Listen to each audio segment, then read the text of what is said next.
Warning. The following piece includes graphic descriptions,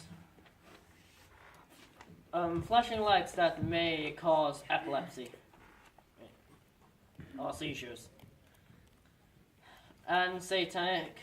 Adam, can you just do that again for me? But come on and just stand there and read it. Okay. Let's not have fidgety. And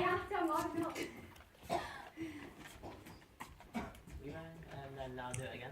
Yes. Okay then. Stand there nice and strong. Yeah.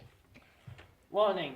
The following piece includes graphic descriptions, flashing lights that may trigger epileptic seizures, and occult symbolism. If you are sensitive or uneasy to any of these contents or elements, feel free to leave the theatre for the time being. Viewer description is advised. Enjoy your nightmares.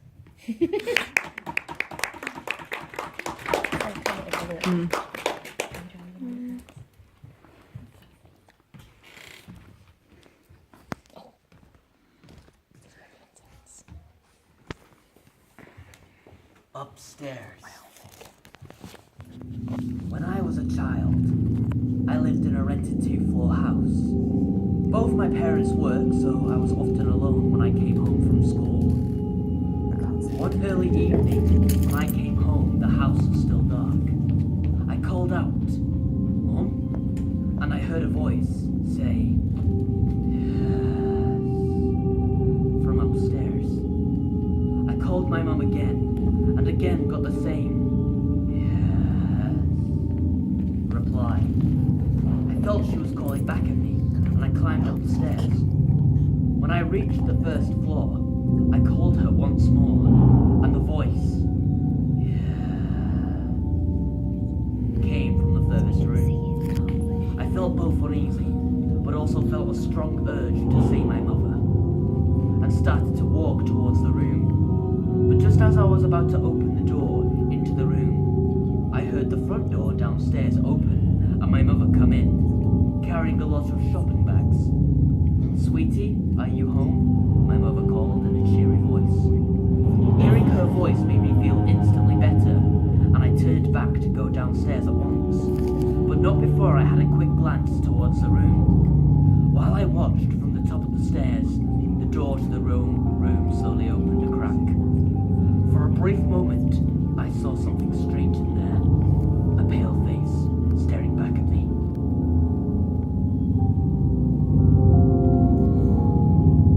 The closet. Open your closet. Don't turn on the lights. Make sure you have one match with you. Step inside and close the door. If the lights outside of the closet are on, this will not work. Nor will it work if it's daylight. The only room you need is enough for slight mobility. Stand in the darkness for about 2 minutes, since that's all that's needed. Now, take the match and hold it in front of you, and say the words, "Show me the light, or leave me in darkness." If you begin to hear whispering, light the match immediately. If you don't hear anything, and the match doesn't ignite on its own, then do not turn around. If you light the match too late, or not at all after hearing whispers, something will grab you from behind and pull you into what seems like a forever fall in darkness. If you do manage to light the match in time and nothing happens after, open the door slowly and get out. Then close the door, but do not look inside. From then on, never look inside your closet without the light on at all. Some say if you leave the closet open during the night, you can see the demons watching you with 2 red eyes that glow like matches.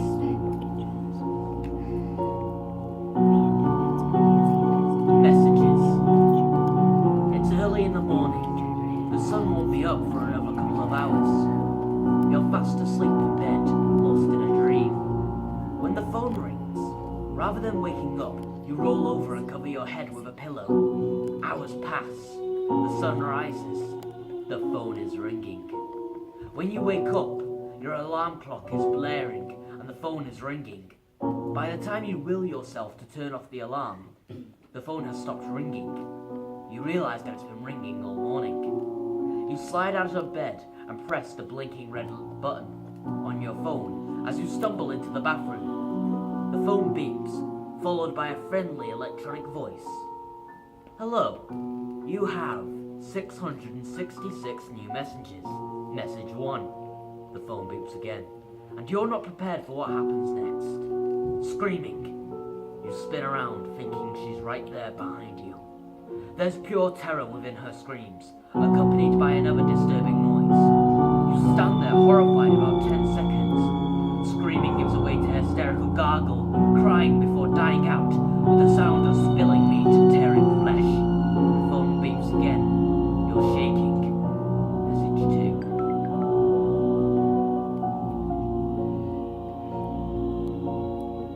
2. Angel statue.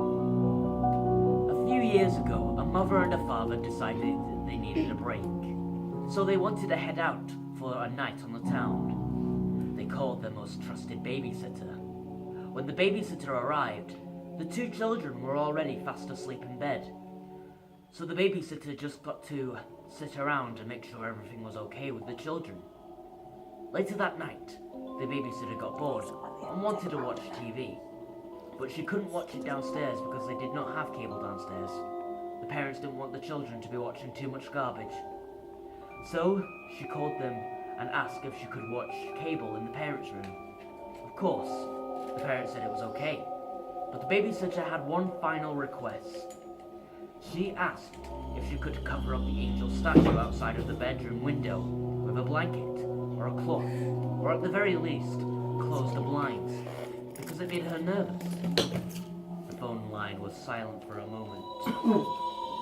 And the father who was talking to the babysitter at the time said, "Take the children and get out of the house.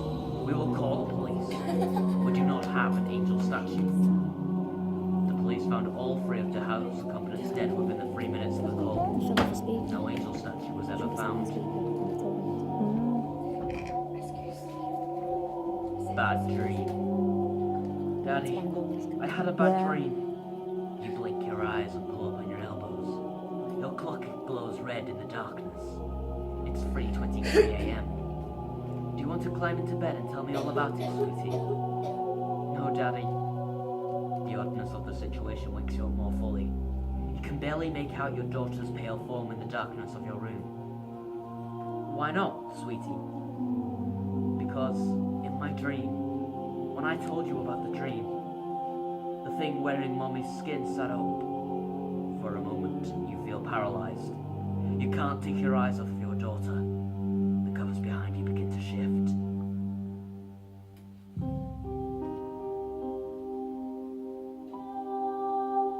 I've been lying down for hours now. It's 5:35 a.m. and there's not much I can do. You know what the worst part about my situation is? I'm in the same room as my parents. They keep looking at me, and I can't help but look back and try not to cry or scream. Their eyes are focused on me, and their mouths are wide open. There's a strong scent of blood, and I feel paralyzed with fear.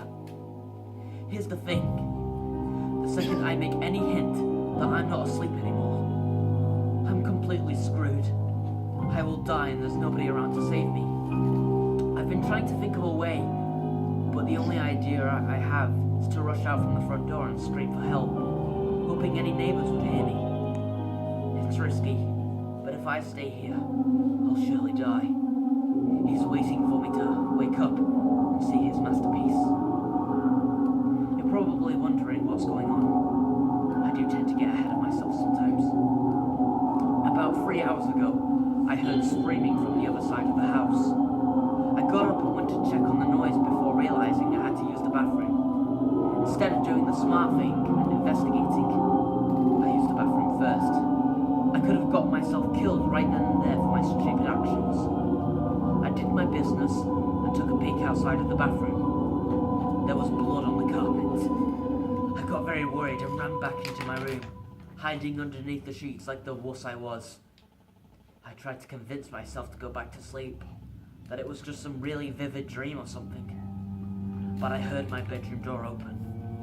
Like the terrified child I was, I peeked out from under the blankets to see what was going on. I could see something trying dragging my dead parents into the room. It was not human, I can tell you that much. It was hairless, with no eyes or clothing. It walked like a caveman, with its back slouched as it was dragging my parents. But the thing was that this thing was much smarter than any caveman. It was aware of what it was doing. It propped my dad up on the edge of my bed and made him face me. It then sat my mother down in the chair and positioned her towards me as well.